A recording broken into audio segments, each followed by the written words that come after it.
Thanks, Mike, and thank you, ladies and gentlemen, for giving me a chance to share with you some thoughts before the panel comes up.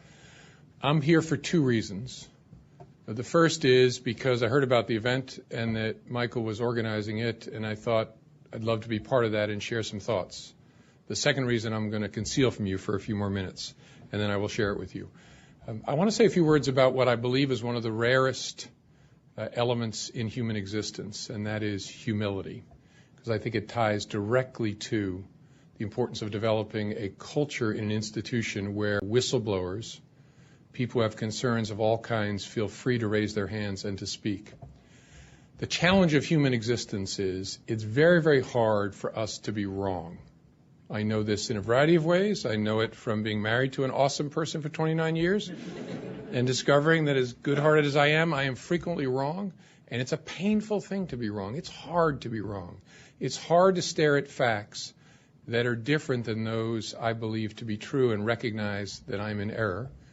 The human brain has evolved to embrace this difficulty with being wrong. One of the strongest forces in nature is the confirmation bias. That is, the evolved capability in our brain to suppress, to not consciously perceive facts that are inconsistent with that which we already believe. As a human being, which I am, and as a leader, which I am, this terrifies me. Because I have to begin and end each day with the recognition that I may not even perceive in my consciousness facts that are different from what I already believe. That instead I will drink in, suck in facts that support my preconceptions and my biases. That terrifies me as a spouse, it terrifies me as a friend, it terrifies me as a leader. And then add to that the challenge of human existence, which is that I'm trapped in me.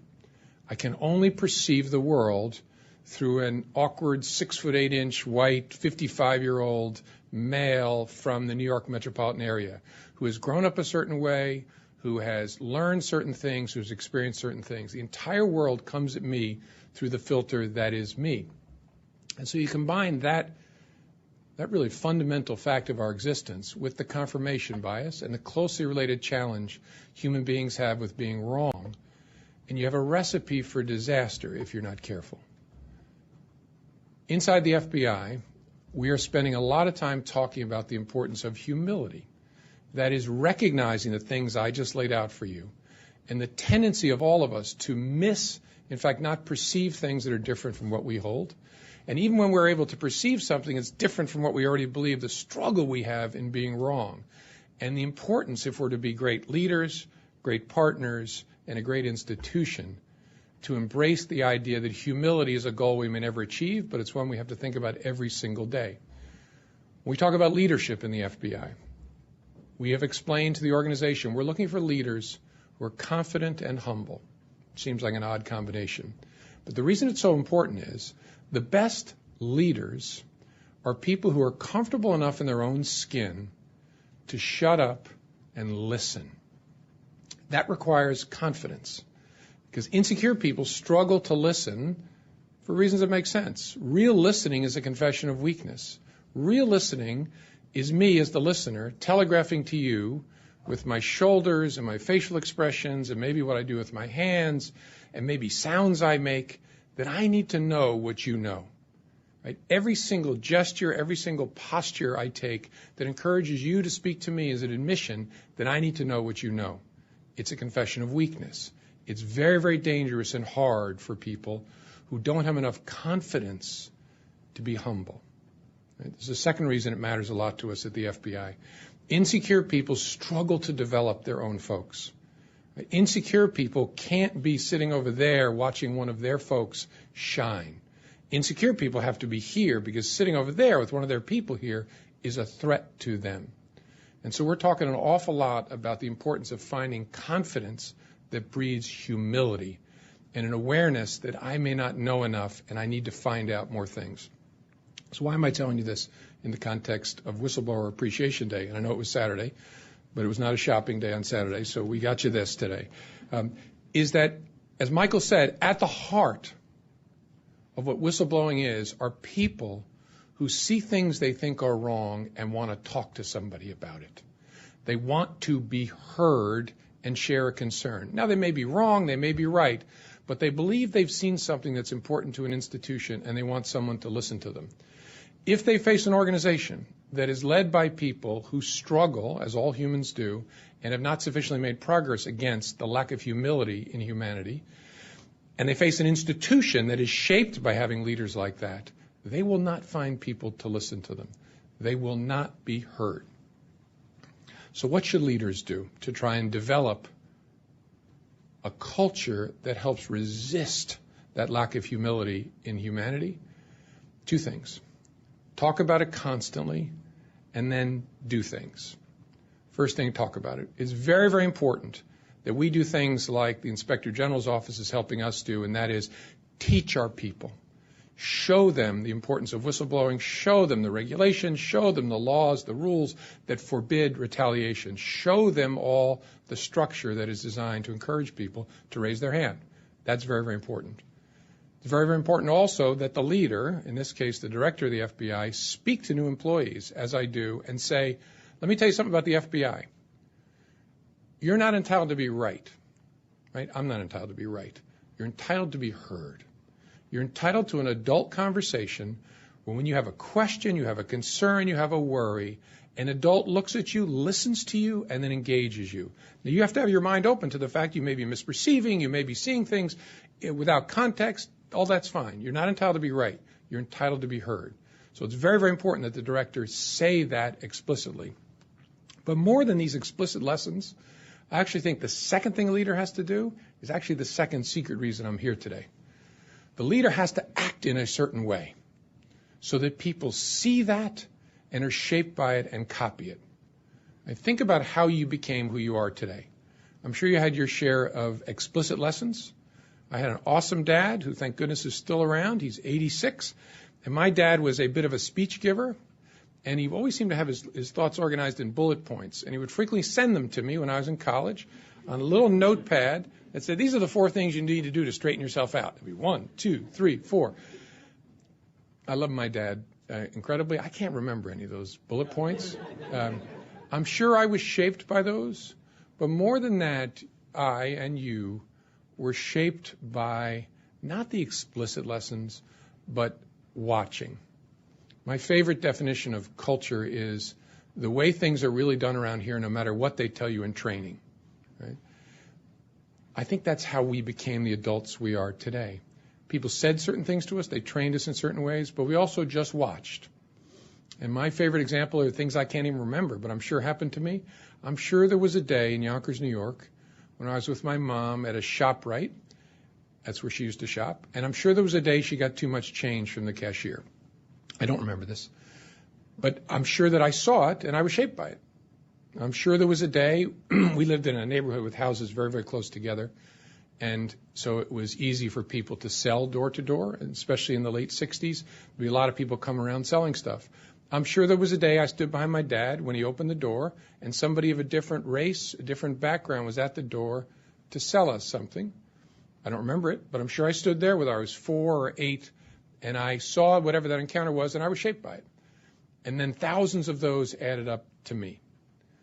My favorite example for my kids, which makes them groan, so please don't groan, is, do you know, kids, that the same driving laws apply in Richmond, Virginia, and New York?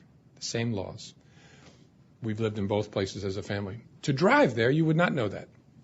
In Richmond, Virginia, people sit at traffic lights. It's an awesome community. And when an old lady in front of you doesn't notice that the light turns green, you wait. You wait. There'll be another green light. She'll see a light eventually, and we'll be okay. In the New York area, in contrast,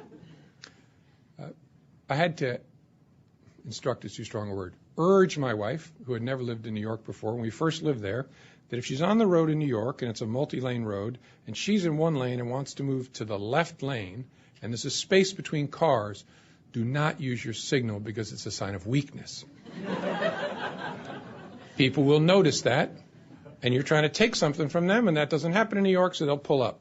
I actually urged her not even to turn her head to look at the mirror, because they'll see that. Just with your eyes, look in the side view mirror, and then make your turn. So how is that possible? The same driving laws apply. Kids go through the same driver training. They have behind the wheel, they have in classroom, they get the same training, and the driving is totally different. It's because of the way culture is. It's the way they really do things around here, no matter what they tell you in training. They went through that same driver education course. They took the same behind the wheel from well-meaning instructors who talked about the use of signals to change lanes and the use of honks only to avoid accidents, not as a punitive measure. And instead of that training, they watched and they saw brothers and sisters and aunts and uncles and parents drive in a certain way. And without even knowing it, they became New York drivers or they became Richmond drivers. Very, very different. And so as a leader, you have to constantly worry about that, especially when it comes to the culture that we're touching on here today. And so it's important you say the right things, that you and Michael Horowitz talk about things the right way, that you do videos together, you do training together. But more than that, it's important that you provide opportunities for people to watch and to see you.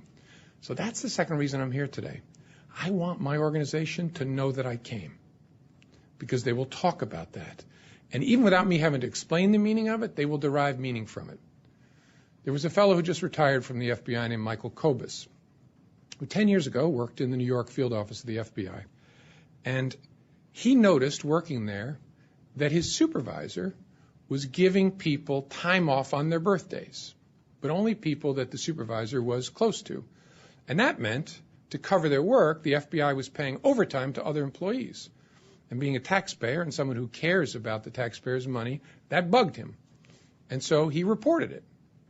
And the next thing that happened to Michael Kobus was he ended up on an empty floor at the FBI facility, the only human being among 130 desks sitting by himself for an extended period of time. And there were other things that were happened. But a message was sent to Michael Kobus. How dare you ask? How dare you demand an answer? Now, maybe you're missing something, but how dare you insist upon that conversation? It took Michael Kobus many, many years to not only get his complaint sustained, but to get his retaliation complaint sustained and to get himself compensated. Why do I tell you this story? Shortly after I became director, I had the opportunity to sit down with Mr. Kobus privately in my office because I wanted to hear his story so I could learn from it.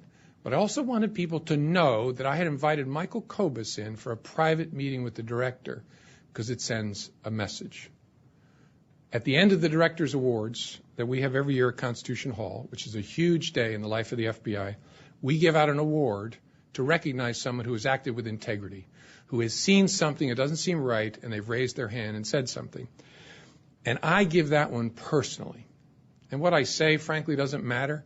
But the fact that I stand there and it's the award I give out personally, and it's at the very end, then I make a big show of going over and make sure I greet that person and their family incredibly warmly in front of an enormous portion of our workforce, is about signaling. It's about shaping a culture.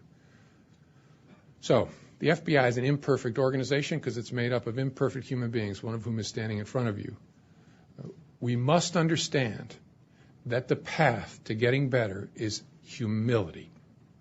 The model I use for my organization is LeBron James. And I'm not a front runner. I'm not saying this because the Cavs won the championship this year. I actually said this when he was with the Miami Heat as well. LeBron James is my example for the FBI because LeBron James is the greatest basketball player on the earth today. And yet he believes he's not good enough, which is remarkable because he's better than all the others. But every offseason he finds some part of his game, he watches film over and over again, and then works on that part to make himself better. And so my message for the FBI is, you are like LeBron James, or you ought to be. You are truly great. There really isn't anybody, I believe, compares to the FBI, but you are not good enough. You must constantly find ways to get better.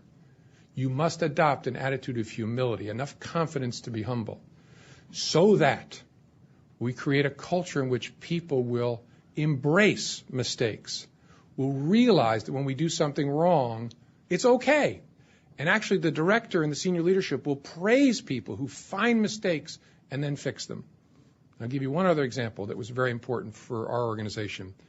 We made a mistake in processing the gun background check of a guy named Dylan Roof, who then used that gun to slaughter innocent people at the AME Emmanuel Church in Charleston just about a year ago.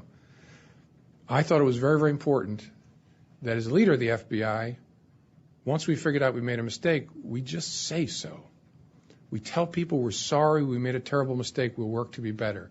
That was important, obviously, because of the case itself and the pain involved in that case. But to me, it was also an important opportunity, again, to signal to our culture that it's okay to be wrong, right? Be sorry, be unbelievably heartbroken as we were in that case, but embrace being wrong and then find ways to get better. That is the path to greatness. You'll never actually get to true excellence, but you will get closer and closer with an attitude of humility. So that is the way I hope to, by my explicit lessons and by the places I go and the things I say and the way I stand, to embrace a culture where people will speak up and will be heard. Because by doing that, we will get even better. So I thank you for allowing me to share your thoughts, and enjoy your day. Thank you.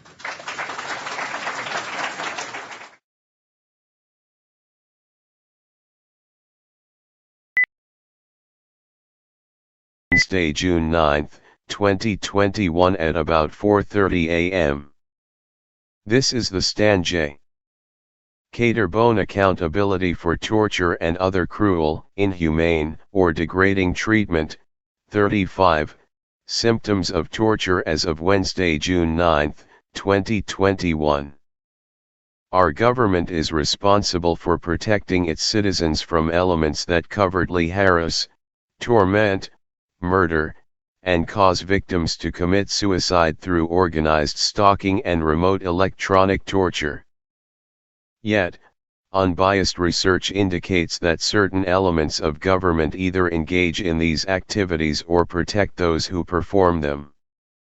I seek the complete dismantling of any officially sanctioned covert government torture programs, as well as organized stalking and harassment programs. These programs are partially administered using the COINTELPRO protocols of the J. Edgar Hoover FBI of the 1960s, the passage of legislation specifically outlawing the high-tech torture, and the full prosecution of any person, regardless of his rank or position, who has violated my civil rights and my most basic human rights is in tall order. A renewed call for the continuation of the church hearing of the 1970s would be appropriate. John F. Kennedy warned about the dangers of secret societies and the harm they do to democracies in a famous speech in the early 1960s. The assaults on my mind, body, person, property, intellectual property, and business interests have been occurring for 35 years, and include, but are not limited to the following victimizations: blanketing my dwelling and surroundings with electromagnetic energy, bombarding my body with debilitating electronic and mind manipulation weapons, directed energy weapons causing severe pain to body and brain. Began in at least 2005 and still continuing, with complaints to Freedom from Covert Harassment and Surveillance, FFCHS in 2009, and incited in various state and federal court cases over the past several years. Attacks causing severe artificial pain, most likely from directed energy devices synchronized with telepathic harassment and organized stalking and harassment, have been logged and reported to law enforcement and medical professionals since 2005. Prior to 2008, the attacks were experienced and reported to medical professionals, but the sources were not known. Also reported attacks of pain to a family physician, emergency room personnel and psychiatrists. Updates on these attacks have been provided to family physician Dr. Gail Cisparo of UPMC Family Practice, Lancaster. Dr. Gail Cisparo will not provide any pain medications stronger than anti-inflammatories, which is torture in itself. Chronic pain has been diagnosed for the past 15 years. A handicap placard has been issued by the Pennsylvania Department of Transportation in 2015. Vicodin has been prescribed by Dr. Sullivan, family physician in 2009 and 2010. That would allow an exercise regimen which would eliminate the need for the mobility scooter, cane, and would lead to being able to ride a bike. Opioid treatments were also denied at the Center for Intervention Pain and Spine on Oregon Pike, Lancaster, which was another location where mobbing and harassment took place by both staff and patients alike. Invading my thoughts via remote sensing technologies. Was sent an autonomous email in 1998 introducing the term remote viewing. Various technologies and tactics are being used to create emotional signatures that induce various emotional states, a systematic complete hacking of my mind. Synthetic telepathy began in the end of 2004 and became full-time 24/7 by December of 2005. Making me mentally hear others' voices through the microwave hearing effect using extremely low frequencies. Synthetic and/or mental telepathy. First started to experience telepathy/synthetic telepathy the end of 2004 with full-time 24/7 connection by December 2005.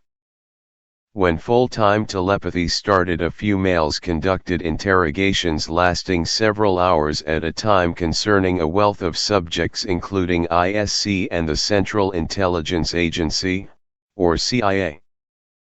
Cannot disconnect from continuous conversations at all times with one female person. The handlers know everything I know and experience in real time. During 2006 and 2007 have been telepathic with some 10 or more persons, both male and female for short durations. Can recall most conversations and subject matter with identities of who they said they were. Interrogation-type harassment is still being used telepathically to harass and for some sleep deprivation. Made first complaints to DARPA, the FBI, and U.S. Senator Arlen Specter in 2006 to 2007. Some conversations by the persons that are telepathic with me allude to some program similar to the DARPA Datalog program where they record your entire life. Everything that you try to do on a daily basis is subject matter for conversation and harassment. Interference with thought, harassment, and interrogation is used oftentimes with electromagnetic weapon attacks to the brain or body. Depriving me of sleep due to neurological intervention. Mostly experienced sleep deprivation techniques during periods of time in 2008 to 2021. Mostly with attacks of pain from directed energy weapons to back, neck, head, brain, and heart on a few occasions, and with harassment from telepathy. Sleep deprivation is countered by sleeping for periods during the day. Currently it enables some 10 to 12 hours of sleep every 24-hour cycle. Introducing poisonous gas and radiation toxins into my home.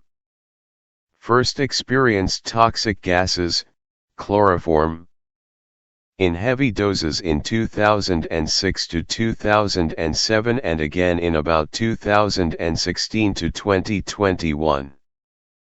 Made complaints to the Lancaster City Police Department and the Southern Regional Police. Experienced attacks that would cause dizziness at home, in automobile, and in public. Was informed it was being released through a distribution system the size of fishing line. To counter attacks used cotton in nostrils and gas mask. In 2009 experienced attacks of what is said to be sleeping gas, when attacked could not open eyes. Took pictures during some attacks. Today poisonous gases are used to choke me akin to being waterboarded in real life. To counter several exhaust fans are located on each floor, however it only reduces the frequency. Having me stalked en masse on foot and in vehicles. vandalizing my home and or car. Gang stalking or organized stalking began in 1987 and continues today.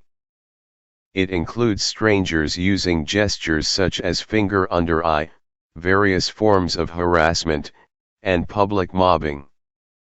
Complaints have been filed in 1987, 1992, 1998 and 2005 to 2021. Complaints were made to various public officials and local, state, and federal agencies as mental duress. The terms organized stalking, gang stalking, targeted individual, etc., was not learned until a few years ago. The organized stalking and harassment followed in several states, some while traveling from Lancaster, Pennsylvania to California. Tracking technologies may have been used and most likely are still being used. Police were involved in most places. Dr. John Hall, in his book A New Breed, Satellite Terrorism in America, devotes an entire chapter on neighbors. The Ramirez family of 1252 Fremont Street have been used extensively by Lancaster City Police and the District Attorney's Office for some 5 or more false arrests and imprisonments resulting in 2. Jail terms of 30 days and 9 months, and a current sentence of 15 years probation, or until the age of 77 in 2017 and 2019. Tapping, bugging, my phones. Complaints of phone tapping/tampering were made to New Jersey Bell in 1987 with a service call to Stone Harbor, New Jersey to check lines and phones.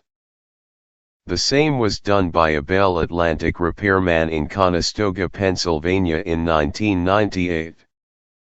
In 2004 a complaint with a report number was filed with the Pennsylvania Attorney General Office in Pittsburgh, Pennsylvania, Agent Amy Zelnick, regarding interference with phone calls and impersonations by perps intercepting and rerouting calls.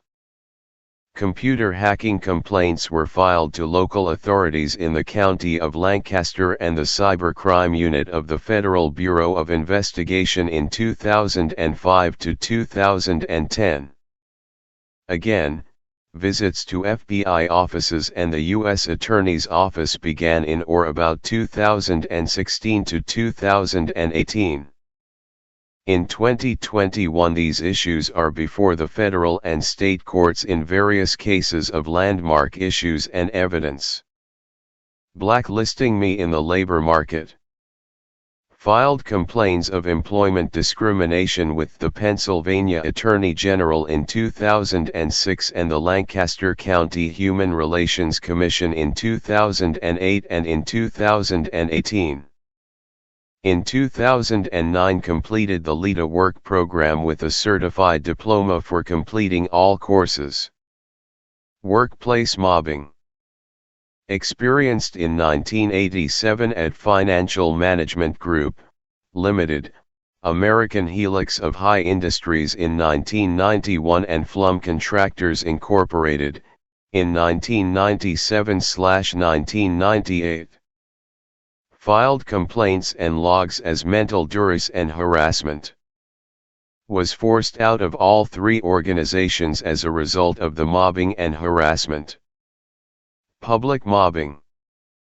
Public-type mobbing and organized stalking and harassment was perpetrated heavily in the years 2005 to 2021 in the following places: the Lancaster County Courthouse, the Lancaster County Public Library, the Pennsylvania Career Link, and the Millersville University Library and University offices. I was given suspicious and illegal no trespass notices in some 18 public places in Lancaster County in the years 2005 to 2009 without just cause. I was complaining of stalking and harassing in most all of those public places. The Lancaster County Public Library and the Millersville University took away my access to a computer after my personal computers were vandalized and or hacked inoperable. Fulton Bank took away my safe deposit box. Others included my church of worship, various bars and restaurants, and one attorney's office. Complaints have been filed regarding the same in courts and with various authorities. In 2021, the mobbing takes place at supermarkets, courthouses, banks, and Pennsylvania State Building in Harrisburg, and federal courthouses. These occurrences are violations of the public accommodation laws, violations of the American Disabilities Act of 1990, as well as violations of discrimination. A complaint was filed against the new Marriott Hotel expansion bar called The Exchange in 2019 with the Pennsylvania Attorney General's office for violating the public accommodation laws. Attempted murder. Experienced with an attempt of vehicular homicide in 1987 and again in 1991 after national news media reported ISC/CIA-NSA connection of arms to Iraq. The incident involved a vehicle changing lanes and direction and heading directly toward me in the wrong direction, running me off the road, narrowly missing a tree. I filed the incident in federal courts and used as a motion to seal federal case No. 05-2288 in 2005 in the United States District Court for the Eastern District of Pennsylvania. Was rear-ended in 2015 and 2018. Today, the attempts are made by gassing the home at 1250 Fremont Street with poisonous gases, and poisoning the medical marijuana. The long-term effects are unknown. This again has been extreme in 2021. Pet killing. Cat was killed in 2005 and 2006 with complaints to the Lancaster County Humane Shelter and the Southern Regional Police Department. Illegal entries of homes/properties. First in 1987 in Stone Harbor, New Jersey, then again in 1991, 1997 to 1998, and most serious in 2005 to 2021. Filed police reports and insurance claims, most with the Southern Regional Police Department of Conestoga, Pennsylvania, State Farm, and Harleysville Insurance Companies. Complaints and private criminal complaints have been filed at 1250 Fremont Street since 2006 and currently in 2021 to local, state, and federal authorities. All insurance claims from the vandalism and thefts at 1250 Fremont Street have been denied by several different property insurance policies. Illegal repossessions. Airplane in 1987 containing legal and business files. Home/property and contents in 2006 also containing legal and business files and documents were stolen when the Southern Regional Police filed an illegal bail supervision violation and spent 60 days in the Lancaster County Prison until Judge Allison nullified the secured bail, which was maliciously and purposefully falsified, and ordered the immediate release. However, while in prison on December 20, 2006, my home at 220 Stonehill Road, Conestoga was illegally sold at sheriff sale. However, the deed was not transferred until the end of February 2007, yet the Southern Regional Police enforced a no trespass notice against me and the contents went missing until April of 2007. The following properties were illegally repossessed or extorted: 433 West Marion Street, Lancaster, Pennsylvania 2323, New Danville Pike, Conestoga, Pennsylvania 554, Berkeley Road, Stone Harbor, New Jersey 220, Stone Hill Road, Conestoga, Pennsylvania. Attempts at 1250 Fremont Street by Lancaster City and County officials have been ongoing in 2021. Physical assaults. One attack and filed complaint with police report in Los Osos, California in 2005 and one in the city of Lancaster at the Brickyard Restaurant and Bar. Police reports were filed and obtained for both. Threats of physical violence are a daily occurrence from occupants and visitors at 1252, 1256, and 1242 Fremont Street, Lancaster, Pennsylvania, as well as other neighbors and passerbys in 2021. False arrests. Experienced 7 in 1987 and more than 20 in 2005 and 2006 in the Commonwealth of Pennsylvania Lancaster County Court of Common Pleas. The false arrests were charges that were all dismissed prior to court hearings. Others took place in 2017 to 2021, and currently there are federal habeas corpus cases in the U.S. Third Circuit Court of Appeals for the 2. Ramirez-Staling charges, cases 6520 to 2017 and 0921 to 2019 in the Lancaster County Court of Common Pleas. False imprisonments.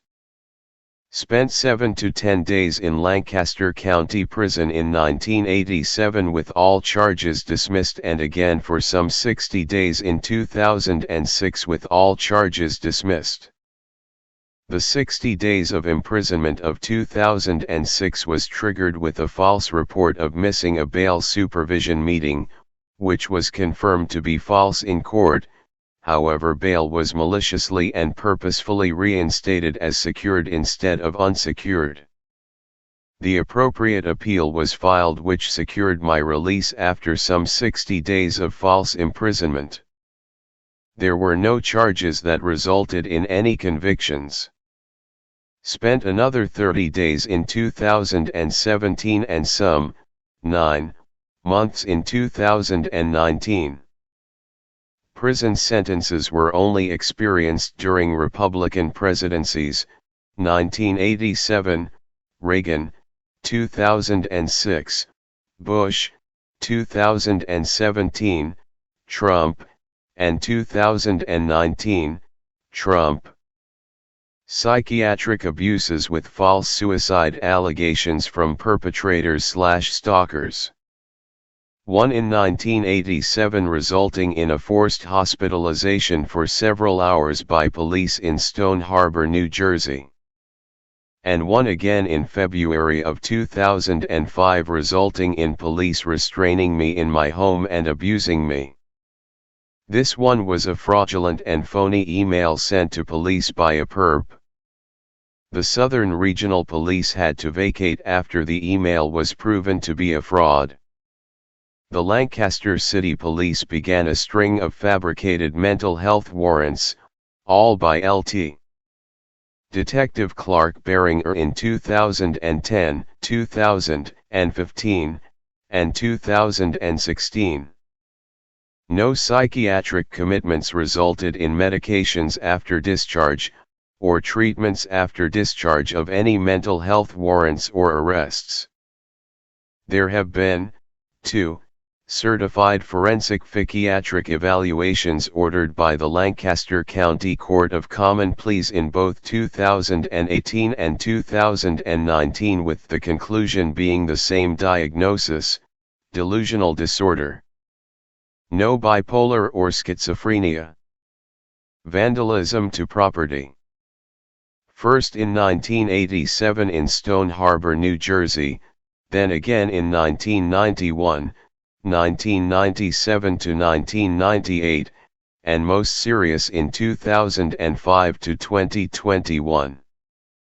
Filed police reports and insurance claims, most with the Southern Regional Police Department of Conestoga, Pennsylvania and Harleysville Insurance Company. 10 to 15 computers have been rendered inoperable since 2005, along with various electronics equipment, DVD recorders, printers, household items, appliances, etc. Most insurance claims have been paid for 220 Stonehill Road, Conestoga, Pennsylvania up until 2006. However, all insurance claims while at the present address of 1250 Fremont Street, Lancaster, Pennsylvania have been denied. In 2018 there have been bullet or compression rifle holes found in 2 upstairs windows, the front porch light, and the 2004 Santa Fe while at 1250 Fremont Street, Lancaster, Pennsylvania. The bullet holes in the upstairs windows, which are still present, occurred on or about June 9, 2018. In the past years a wave of purchased items, online and in stores, were received broken or the wrong item and all had to be returned. Some included items to secure my property, and others included computer-related items, others were household and clothing items. Gaslighting. The illegal entering of home and causing psychological duress by moving items and or hiding items. First reported in 1998 to the Conestoga Police and continued to present. Clothing was also manipulated and altered. The term gaslighting was used in a 1940s movie and is known as a psyops weapon, which includes the moving and or hiding of objects in your home. The daily draining of my hot tub was also used as a psychological warfare tactic and used to run up utility bills at both residences in Conestoga and Lancaster. Numerous complaints were made to police in 2008 to the present date in 2021. The gaslighting has gone extreme in 2021, with occurrence happening while on different floors of the home at 1250 Fremont Street, Lancaster, Pennsylvania. Thefts of property. As evidenced by various police complaints, insurance claims, and incident reports. At one point Indiana 20012 Allstate Insurance sent an attorney to the conference room of the Lancaster County Bar Association for a 2-part recorded deposition regarding an insurance claim, which was also provided to me. It was recorded by a court reported hired by Allstate Insurance. Vandalism to car/truck. Since 2005 have experienced years of gas siphoning, battery outages, letting air out of tires, and wetting of inside of floor mats as psychological warfare tactics by perps and stalkers. Made numerous complaints the Lancaster City Police Department.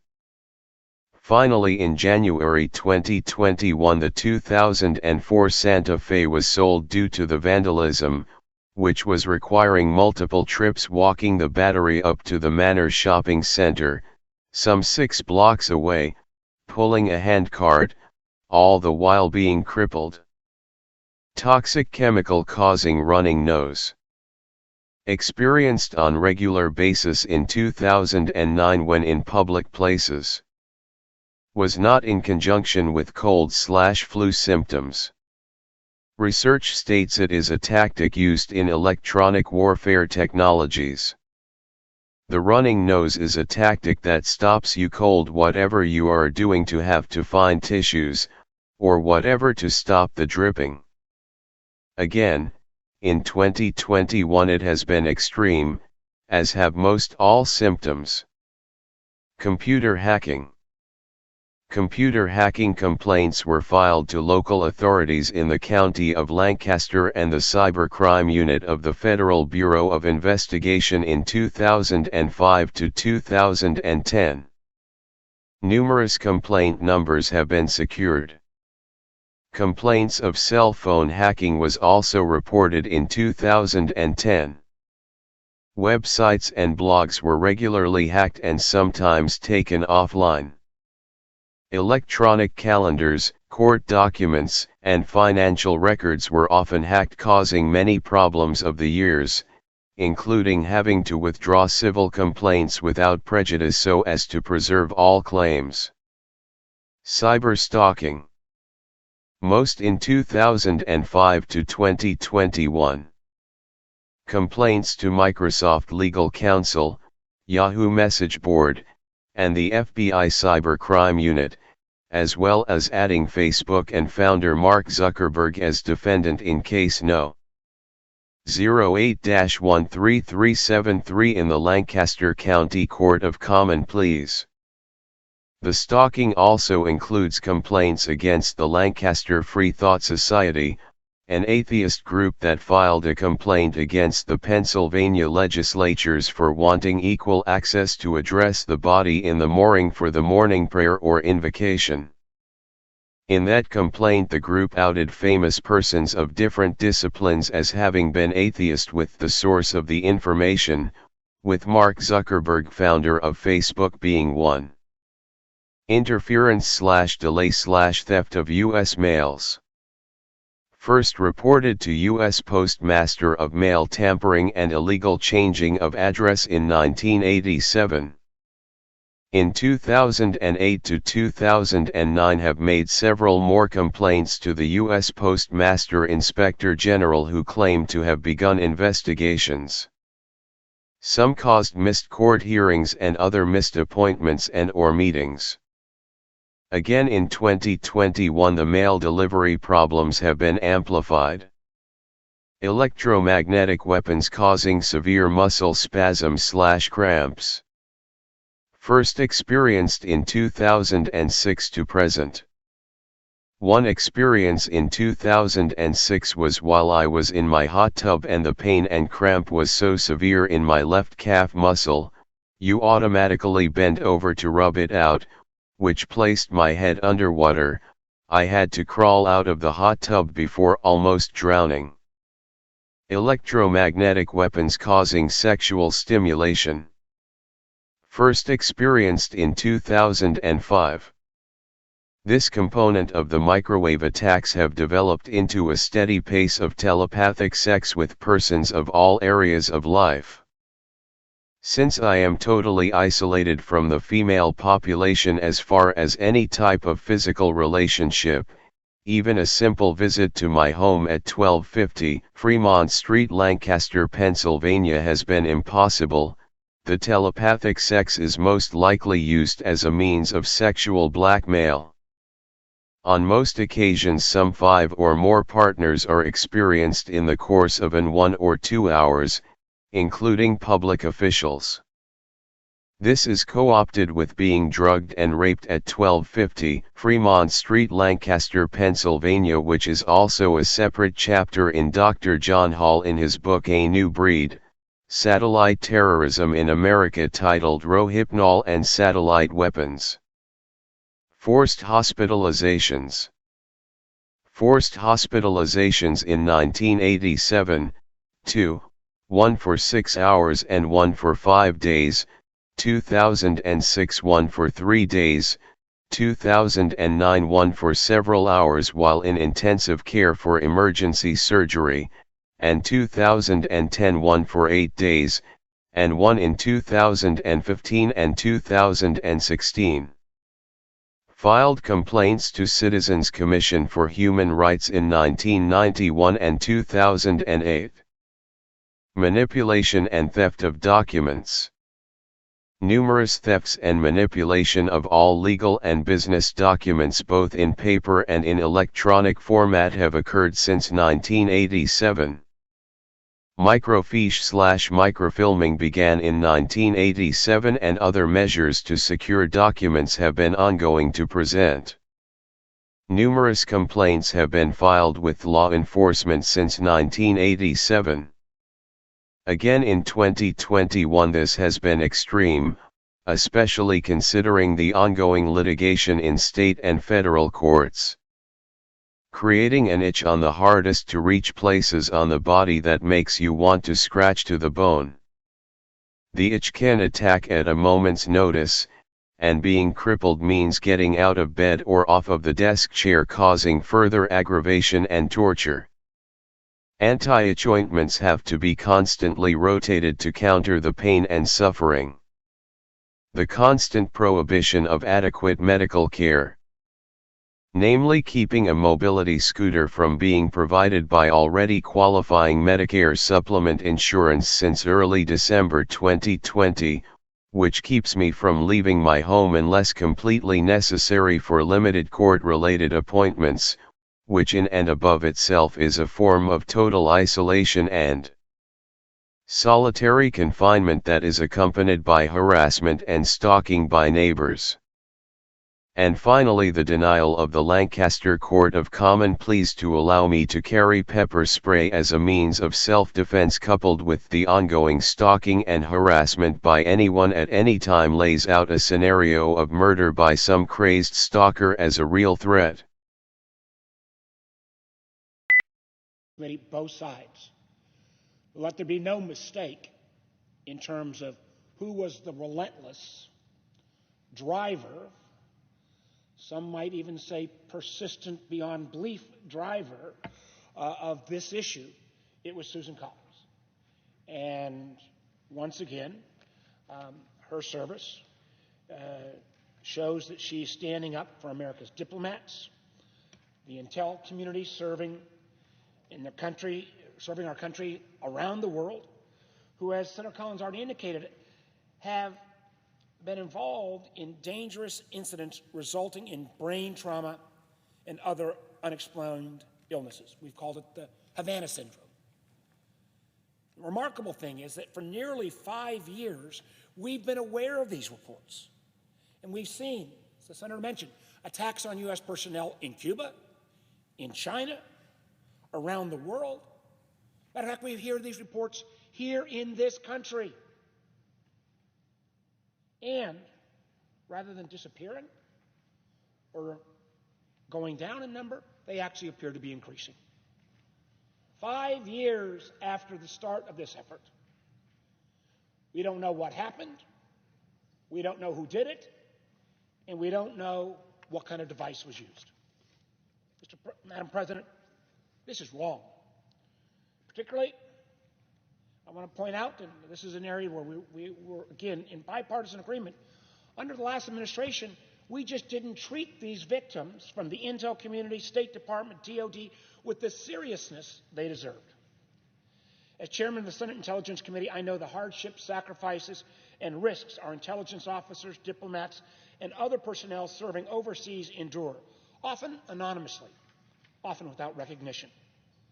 The fact that some of these brave women and men have been subjected to these serious health issues by unknown attackers is unacceptable. That their own government did not believe them when they were injured or denied them proper medical attention and care is beyond the pale. These are folks who are injured while serving our government, in some cases facing lifelong health consequences. The result of that service, and for a while they just got blown off. It's inexcusable that they were treated this way, and it's outrageous that we still don't know who did it or what tool was used in these attacks. Their country, after this service, needs to have their backs. And with Senator Collins' legislation, now that's passed the Senate, and our hope soon to pass the House, we will show that the country will have their backs. I also want to give credit to the new CIA director, Ambassador Burns, for making this a top priority. On the Senate Intelligence Committee, there is complete bipartisan unanimity on this issue. We're going to ensure that the United States gets to the bottom of this, identifies those responsible for those attacks on American personnel, holds them accountable, and ensures that these attacks on American personnel stop once and for all. And let me echo what Senator Collins said. This should be one in an ever-growing list of topics that President Biden ought to raise with President Putin. We must protect our people around the globe. At the same time, it's more important than ever that the United States also provides those affected by these attacks with the medical and financial support they deserve. Again, that's why Senator Collins' legislation, the Havana Act, is so important. And let me echo again what Senator Collins said, my partner in this as well has been Vice Chairman Rubio and our good friend Senator Shaheen. The fact that this passed this quickly, unanimously, is extraordinarily important, but it is just the first step in having the backs of our diplomats, our intel personnel, our DOD, and for that matter, anyone who has been a victim of this kind of activity. Again, I want to thank Senator Collins for her leadership on this issue. I can assure you, as Senator Collins said, and Senator Rubio and I have repeated a number of times, the Intelligence Committee of the Senate is going to get to the bottom of this. We're going to make sure, and we've taken a giant step on this by passing this legislation, that the personnel will get the medical and, if necessary, financial assistance they need, that we're going to find out who did it, we're going to find out what type of device, and then we're going to hold them accountable. Madam President, with that, I yield the floor.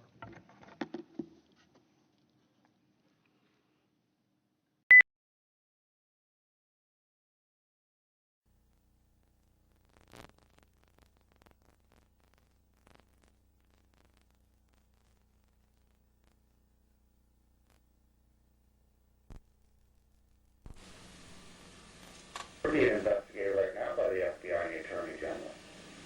TikTok's the big local minority-held corporation that was doing over defense contracts. It was associated with IFC.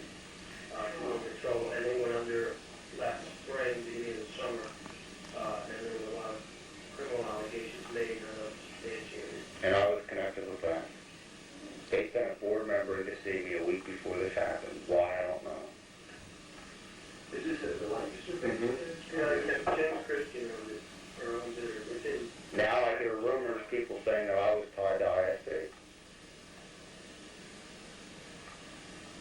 And I'm very well, I'm close to several people in that organization. Why they sent someone from California to see me, I still don't, they won't answer me. I said, listen, Now, who is the FBI? Or no, this is ChemCon. I said, if you ever come back or you have someone else call me, I said, I want a $10,000 retainer fee. Never heard from him since. Then 2 weeks ago, Jim Christian called me while I was in the hospital. That guy hated my guts for 5 years. Why he called me, I don't know. what did he want? Or you didn't speak to him to find out? I spoke to him, he didn't say a lot, he said nothing. The same thing the board member said to me when he came from California. He wanted me to ask if I could go get ChemCon another building, ask if I'd be interested in saving the company out of bankruptcy. I was working with a guy from Belgium. They wanted me to talk to a guy from D.C. and New York, a guy from the Caribbean. I don't know what the hell is going on. Then I find out the Commonwealth Bank went and nailed ChemCon for Commonwealth and Meridian said Christian personally signed for the $18 million that was embezzled or lost of the government's money for these contracts. I don't know. I'm sick of asking questions and people lying to me, so. But you don't have any connection with that other than that you knew some people. I mean... No, I've got their files, I've got their financial statements and everything. They want me to do something. Yeah, but I mean, you're not connected with the company. You're not an investor or... No. But ISC stock, I sold out my ISC stock. I sold it June 8th. I knew what was going down. I told a lot of people in this town. A lot of people were saying that ChemCon, which was a minority, Christian's a black guy, was getting all the minority government contracts because he wasn't leaving minority defense contractors around. And actually, the supposition was, I don't know how true it would be, that it was a front for IFC. It was. I'll tell you why. Because when ChemCon was started, okay, back when they were back to their inception, you look at ISC's books, they didn't have any money. Well, the first thing ChemCon did was they went and got all that free money from the government. And you look and see where that money went. I bet you I know where it went. This guy named James Karen, I think his name is G-E-U-R-I-N or G-U-E-R. And I know that they were selling contracts back. He runs IFC, and he also had his fingers pretty deeply in ChemCon. And He's the one who started ChemCon. Garen's the one who started it. wasn't there some allegations about a time with them? You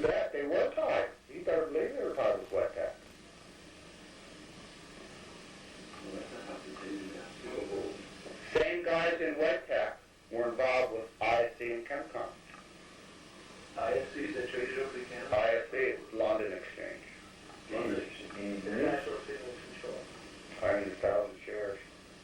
I sold it when things started hitting it tough.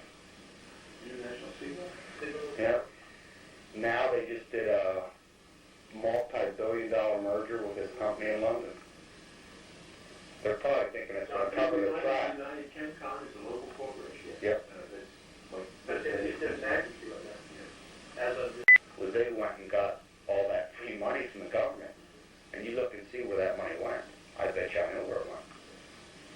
This guy named Karen, James Karen, I think his name is G-E-U-R-I-N or G-U-E-R. And I know that they were selling contracts back. He runs ISC, and he also had his fingers pretty deeply in ChemCon. And He's the one who started ChemCon. Garen's the one who started it. Wasn't there some allegations about a time with WEDTech? You bet. They were tied. You better believe they were tied with WEDTech.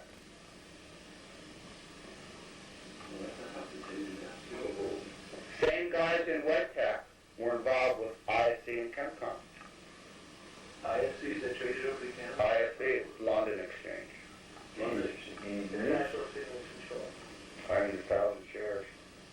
I sold it when things started hitting it tough. International Signal? Yep. Now they just did a multi-billion-dollar merger with this company in London. They're probably thinking it's going to cover their tracks. United ChemCon is a local corporation. Yep. But it doesn't matter to you on that. As of this last 3 months, over $18 million in liabilities. What they did was they got fronted all that money, started the contracts, went bankrupt. Now the government's stuck for $18 million. Yeah, they weren't paying employees. They weren't producing the product. They weren't paying their unemployment and everything else. Paid withholding taxes. No? And it turns out that Christian, who I've had a few dealings with, had an office that would be suiting of any AT&T executive or having such security. Amazing. It was these racquetball things in his office. 4 or 5 cars, houses. Let me tell you something about Jim Christian now. I know right now, in this town's viewpoint, I stole money, I'm insane, and I'm willing to tax. I'll tell you, I will not condemn Jim Christian until he tells me to my face what happened. Right. I was framed and set up, and people, and I know I do anything Your wrong. experience. I don't know if, maybe Jim Christian doesn't have the money. Maybe Garen has it or somebody else. $18 million is a lot of money. But you can't even flounder that. And he is broke because he lives with one of my best friends, Mr. I mean, they don't have money. And I would think that if he took it, he'd have something. Yeah. It's pretty nice to say, Stan, about somebody that's into your guts for 5 years. All right. You know, I know what the guy's going. I know what I'm going through, and who knows? Maybe he was innocent too. Yeah. This is Christian you're talking about. Yeah. Is your forgiving nature coming out again? Yeah.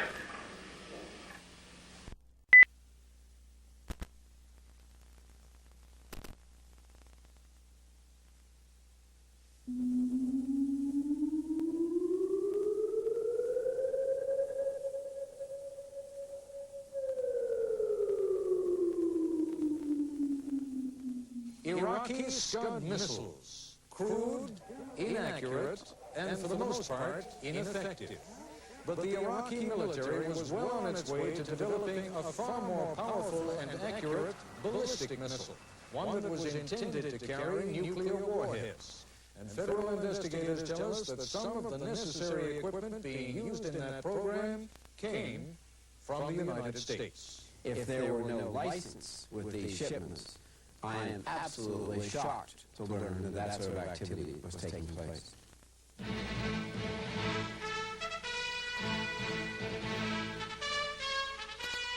This is ABC News Nightline. Reporting from Washington, Ted Cowell. Television and investigative journalism is something of an uneasy match.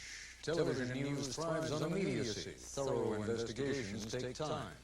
Television stories need pictures, video. Investigations attempt to uncover events which someone has tried to conceal. It's difficult to illustrate a cover-up, but try to be patient with us. What we're going to report tonight is part of an ongoing investigative effort by ABC News Nightline and the Financial Times of London. It is only one piece of what we believe to be a much larger fabric. But let's focus on what a number of sources, both inside and outside the U.S. government, have already confirmed for us. Remember these scenes? They were shot by an ABC News camera team in Baghdad on the night of January 16th, when U.S. aircraft began their bombing campaign against the Iraqi capital. That blizzard of anti-aircraft fire was directed in part by a radar tracking system sold to the Iraqi government by a company in South Africa. The South Africans sold quite a number of militarily useful items to Iraq, including cluster bombs and fuses. Those sales were handled by a Chilean middleman. But South Africa also conveyed to Baghdad some key technology that Iraq was using in the development of its ballistic missile system. All of this, the radar tracking system, the cluster bomb technology, the ballistic missile components, were sold by South Africa to Iraq. But most of what they sold, the South Africans had purchased from a company here in the United States.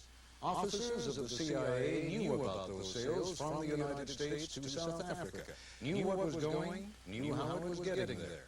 Even though such sales were and are against the law, the CIA did nothing to stop them. Nightline correspondent Jeff Greenfield has details of the story that was compiled by reporters from ABC News Nightline and the Financial Times. When you talk about the American heartland, you're talking about a place like Lancaster, Pennsylvania. It's Amish country. It's small-town Main Street. It's Norman Rockwell covers of the Saturday Evening Post. Lancaster, Pennsylvania was also the home of International Signal Control, a homegrown business that was a major regional employer and whose founder and chairman, James Guerin, was a generous regional benefactor. Guerin was probably the greatest philanthropist in the decade of the 80s that Lancaster has ever known. There was something unknowable about the nature of the business, but it was sort of thought to be okay, that's government stuff, somehow it's okay. What ISC did was to make or supply military hardware and components, everything from cluster bombs to state-of-the-art electronic gear to blueprints, so their customers could build bomb factories of their own. But it's not what ISC made or supplied that has made it the target of federal prosecutors for the last 2 years. It's where ISC's equipment and technology and know-how wound up, and how it got there. An ABC Nightline Financial Times investigation has unraveled a startling story with 3 key elements. First, that highly sophisticated technology flowed from ISC to South Africa, including technology critical to long-range missile development, missiles capable of delivering nuclear weapons. Second, this technology went from the United States to South Africa in clear violation of the law. Third, these shipments went on for years with the full knowledge of Central Intelligence Agency officials. What's more, federal investigators say they have good reason to believe that some of this technology, including ballistic missile technology, shipped illegally from ISC to South Africa, was in turn sold to Iraq, where it wound up as part of Saddam Hussein's military machine that the U.S. fought against in the Gulf War. If these reports are true, and I take it there's a great deal of evidence to suggest that they are, then we have a renegade operation on our hands for whom the rule of law means nothing, for which the elected representatives apparently have no control, have no ability to direct policy, have no ability to say what they can and cannot do. It all started legally, if covertly, back in 1974. That's when the National Security Agency, a super-secret U.S. intelligence unit, asked ISC to help it complete Project X, a chain of electronic listening posts based at South Africa's Simonstown Naval Station. South Africa was using these posts to follow Soviet submarine traffic off the Cape of Good Hope. To ensure secrecy, ISC and the NSA made sure the shipments could not be traced back to them. They created a company called Gamma Systems Associates, In fact, this company was nothing more than a post office box at John F. Kennedy Airport. Gamma was a cutout. In other words, it's a straw man company, which is technically not part of the government, but it's agreeable to the wishes of the government. But this sanctioned covert operation stopped in 1977, when President Carter, a strong opponent of South Africa's apartheid regime, told U.S. firms to stop any military-related business with Pretoria. But ISC continued shipping electronics, some civilian, some military, to South Africa. Then, in the early 1980s, South Africa began to intensify its efforts at ballistic missile development. For ISC, that was a golden opportunity, because one of its top executives was a man named Clyde Ivey, an American electronics expert who has been called the father of South Africa's missile program. Ivey had extraordinary contacts in that nation's defense structure. Beginning in 1984, federal investigators say, senior ISC executives, including Clyde Ivey, began regular contacts with CIA officials. And these investigators add, the CIA officials had already been following what ISC was sending to South Africa. Over the next 4 years, the agency learned the whole picture. Reporter Tom Flannery is part of the ABC Financial Times investigation. Well, they knew that ISC was utilizing a former National Security Agency cutout company, Gamma Systems Associates, to ship large volumes of very expensive, highly sophisticated military equipment illegally to South Africa from 1984 through 1989. And did the CIA tell anybody at all about it? They told not a soul, neither law enforcement nor legislative. And what specifically did the CIA know that ISC was sending to South Africa? Some of the most sophisticated electronic gear imaginable. Telemetry tracking equipment used to receive signals from missiles. Gyroscopes used to guide the missiles. And photo imaging equipment called film readers used to monitor a missile's performance. This equipment is exactly what a country would need to develop, test, and perfect long-range nuclear-capable ballistic missiles, which is what South Africa was doing in the mid-1980s. I think it's inconceivable that the equipment would be used for any other purpose. This was not small-scale business. The telemetry tracking equipment alone added up to nearly 20 tons, enough to fill a healthy chunk of a 747 cargo plane. Not everything ISC shipped was so enormous, but ISC was shipping equipment to South Africa almost every week for 4 years, much of it through the Gamma Systems Associate cutout. Moreover, this flatly illegal business went on, leaving an elaborate paper trail, utterly unimpeded by U.S. law enforcement, right up until the end of 1988. I would be shocked, and I would feel that I had been lied to if any sort of operation were going in which the agency or any other intelligence organization was trying to abuse customs by going around it or going through it. Indeed, the laws on the books, passed by the Congress, couldn't have been clearer in banning the sale of American military technology to South Africa. But there's another, more disturbing twist to this tale of illegal arms shipments. Once the American-made hardware went to South Africa, it didn't stop there. South Africa, after all, has a major arms industry. And, as former Ambassador Herman Nichols says, it was an industry in the mid-1980s very hungry for customers. I think the South Africans at that stage were quite keen to sell almost anywhere.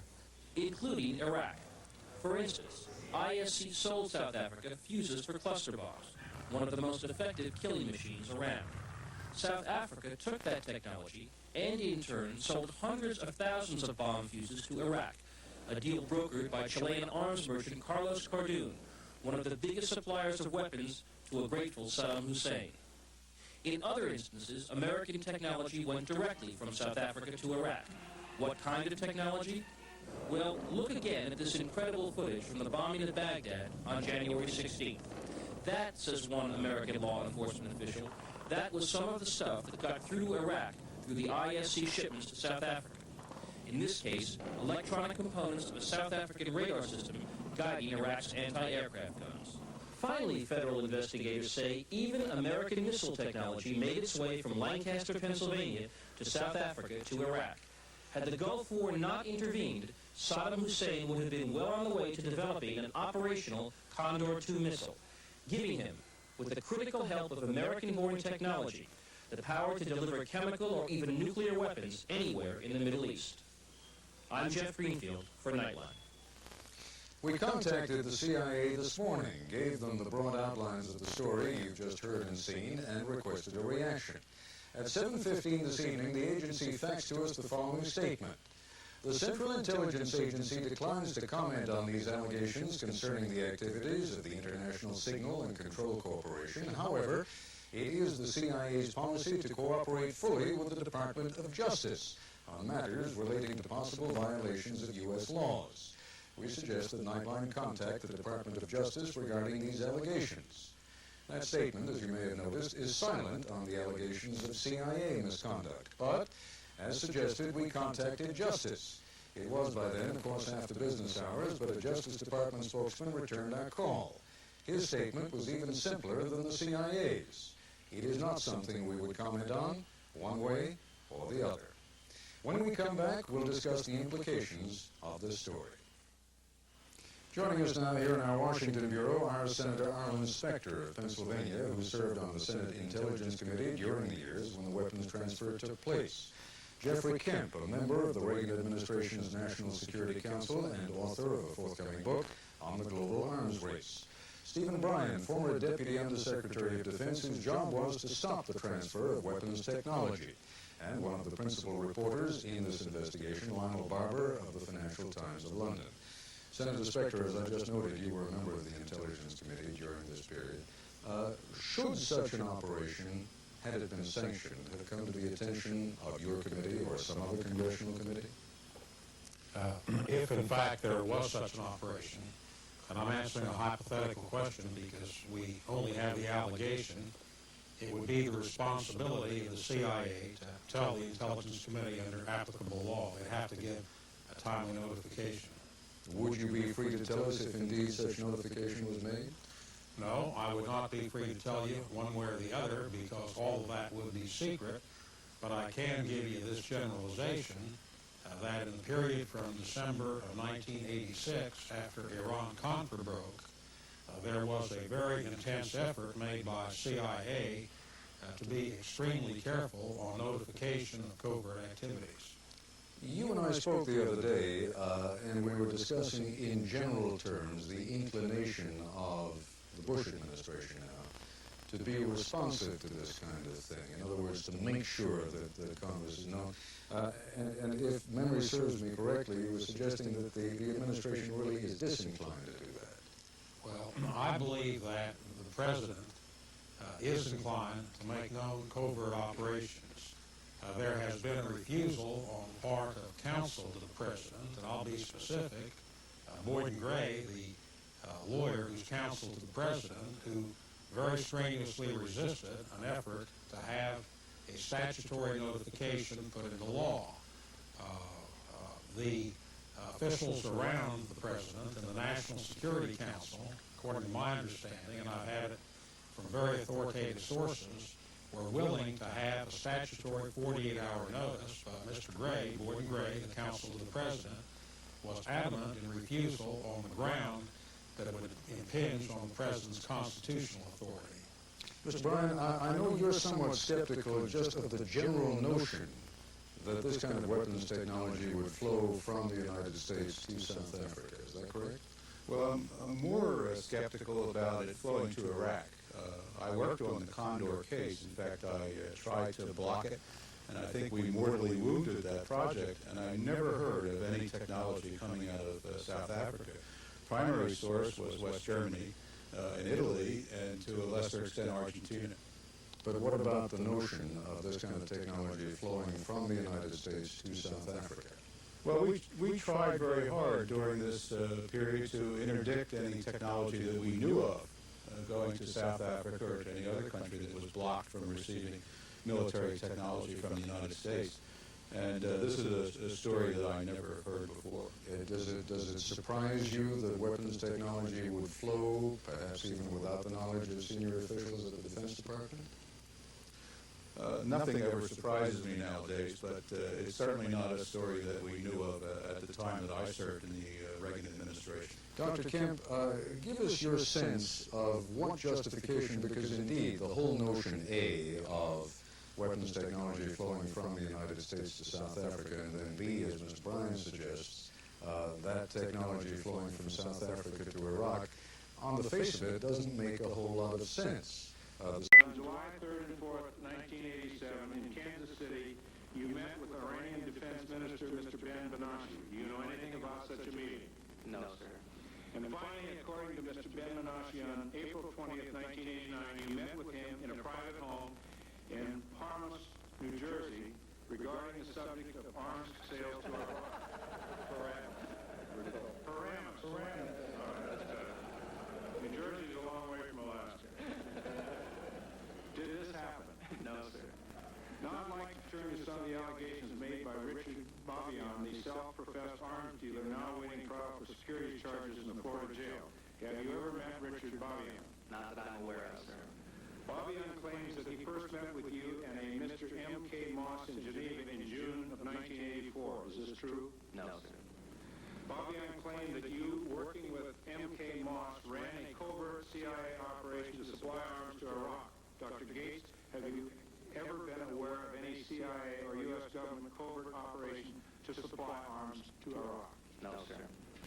Bobbion claims that you were a very good friend of Carlos Caterbone and that one of your pet projects was to transfer cluster bomb technology to Carlos Caterbone.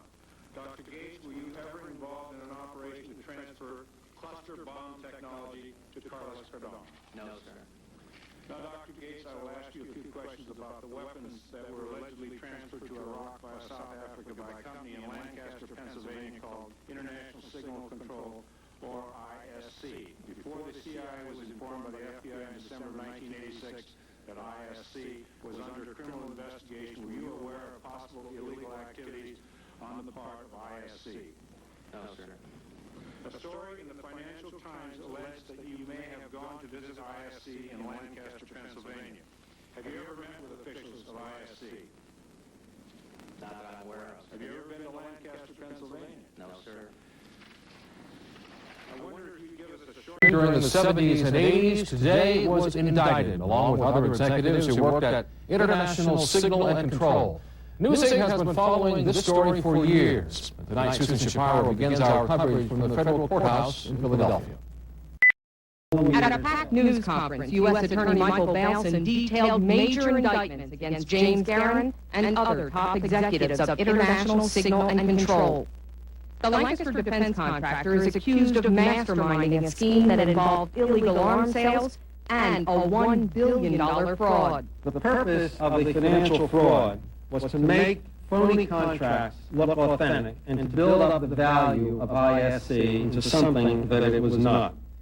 The enormous and complex scheme, which was described as looping, was apparently enough to defraud British defense contractor Ferranti International, which merged with ISC in 1987. Ferranti itself initially couldn't believe that they had been defrauded until our agents explained the depth of the problem to them. Ferranti told News 8, "We have been cooperating with the U.S. government and are glad to see those efforts come to fruition." Garin is charged with 8 counts, including financial fraud, mail fraud, securities fraud, money laundering, and violation of arms control laws. Officials of 6 federal agencies who were here showed off some of the weapons they say ISC shipped illegally to South Africa, and in turn ended up in Iraq during the Persian Gulf War. After the war with Iraq, proximity fuses like this were found in southern Iraq. Inside were power supplies that could be traced to ISC in Lancaster. And from a DoD standpoint, the flagrancy of this case is that ISC and its officials put greed and the ability to make a buck ahead of our fighting men. Garin's attorney, Joseph Tate, issued a statement saying that technology is known around the world and anyone can obtain it. In addition, officials here would not comment on allegations that the CIA had full knowledge of the arms shipments. Many government agencies, including the CIA, cooperated in this investigation, and I think I should just leave it as that. Garin, who's made a plea agreement with the federal government, was not arrested. but other top company executives who worked closely with him were taken into custody in Lancaster and arraigned in Philadelphia. Karen's